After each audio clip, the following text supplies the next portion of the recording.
শিলিগুড়িতে পাহাড় বৈঠকে শাহ, সাংবিধানিক কাঠামোর মধ্যে থেকে পাহাড় সমস্যার সমাধানই লক্ষ্য। গোর্খাল্যান্ড জট সমাধানে অবসরপ্রাপ্ত আইপিএস পঙ্কজ সিং এর নেতৃত্বে পৃথক কমিটি। পাহাড়ে বঞ্চনার অভিযোগ নিয়েও রিপোর্ট তৈরি করবে কমিটি। কেন্দ্রের কাছে দ্রুত রিপোর্ট পেশ হবে। বৈঠকে মুখ্যমন্ত্রী, দার্জিলিংয়ের সাংসদ রাজু বিস্ট, বৈঠকে বিমল গুরুং, রোশন গিরিরাও। আজ সীমান্ত সুরক্ষা নিয়ে ফের হাই ভোল্টেজ বৈঠকে অমিত শাহ। চিকেন স্নেক বা শিলিগুড়ি করিডোর সুরক্ষায় কেন্দ্রের ত্রিফলা কৌশল। স্পর্শকাতর এলাকার নিরাপত্তা নিশ্চিত করতে শাহের ত্রিকোণ নিরাপত্তা গ্রিড। এই নকশার আওতায় 3টি কৌশলগত ঘাঁটি চোপড়া, কিষানগঞ্জ ও ধুবড়ি চিহ্নিত। তিস্তা প্রহারের মতো ধারাবাহিক যৌথ সামরিক মহড়াতেও জোর। দেশের 8টি রাজ্যকে যুক্ত করে শিলিগুড়ি করিডোর।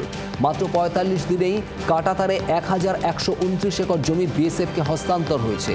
শুক্রবার এসএসবি ফ্রন্টিয়ারের অনুষ্ঠানে বলেন অমিত শাহ। নয়া কৌশল এনসিপিআই এর। ভুইফোর এনসিপিআই দলের নামের আগে যুক্ত বহুজন।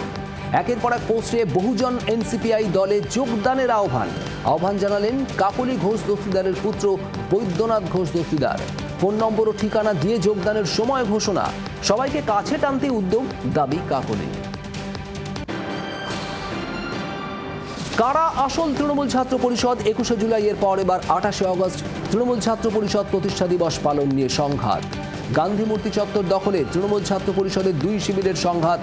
সোমবার হাইকোর্টে আরও একটি আবেদন জমা দিচ্ছে ঋতব্রত শিবির। মমতা তৃণমূল আসল তৃণমূল ছাত্র পরিষদ নয়, হাইকোর্টে নতুন করে আবেদন করা হচ্ছে ঋতব্রত শিবিরের পক্ষ থেকে। পকেটে টান কালীঘাট তৃণমূলের। অফিস চালানোর টাকা নেই, টাকা চেয়ে হাইকোর্টের তৈরি কমিটিকে চিঠি দিতে চলেছে মমতা শিবির। সূত্রের খবর, আগামী সপ্তাহেই বিচারপতি সুব্রত তালুকদারের কমিটিকে দেওয়া হবে চিঠি। জানানো হবে অফিস চালানোর সমস্যা।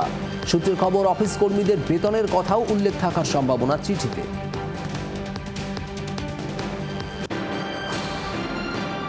ভোটাভুটিতে বিজেপির দখলে গেল তৃণমূল পরিচালিত পঞ্চায়েত। গঙ্গা জল ছিটিয়ে পঞ্চায়েত চত্বরকে শুদ্ধিকরণ বিজেপি। গেরুয়া শিবিরের দখলে বাঁকুড়া 1 নম্বর ব্লকের জগদল্লা 1 নম্বর গ্রাম পঞ্চায়েত। পালাবদলের পর পদত্যাগ করেন পঞ্চায়েত প্রধান। ভোটাভুটিতে এদিন বিজেপির মৌসুমী বাউরিকে প্রধান হিসেবে নির্বাচিত করে 14 জন পঞ্চায়েত সদস্য। বাঁকুড়ার বিধায়ক নীলাদ্রি শেখর দানার উপস্থিতিতে গঙ্গা জল ছিটিয়ে পঞ্চায়েত চত্বরকে শুদ্ধিকরণ করে গেরুয়া শিবির। শান্তিপুরে তৃণমূলের বিরাট ধাক্কা। একসঙ্গে 21 জন কাউন্সিলরের গণ ইস্তফা। তৃণমূলের হাতছাড়া হতে চলেছে শান্তিপুর পুরসভা। শান্তিপুর পুরসভার মোট 24টি আসন। মৃত্যু হয়েছে 1 কাউন্সিলরের। অন্য 2 বিজেপি কাউন্সিলর বাদে ইস্তফা 21 জন কাউন্সিলরের। আগেই পদত্যাগ করেছিলেন পুরপ্রধান সুব্রত ঘোষ, উপপুরপ্রধান কৌশিক প্রামাণিক।